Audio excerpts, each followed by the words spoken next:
आपका स्वागत है।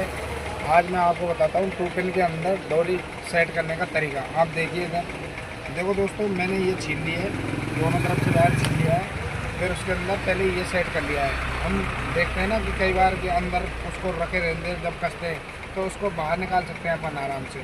बाहर निकाल के और आराम से डोरी लगा लो और उसके बाद में इनकी जगह पर आराम से सेट कर दो। ये बहुत आसान तरीका है दोस्तों।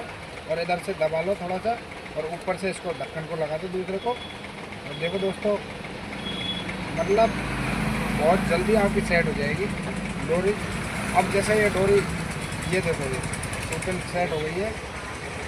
आप देख सकते हैं दोस्तों, बहुत बढ़िया तरीका है ये। आप आराम से टोटल लगा सकते हैं। ये देखो, टोटल लग चुकी है। ये लो दोस्तों, किसी में भी लगा लो आप, पीछे से ही। थैंक यू दोस्तों।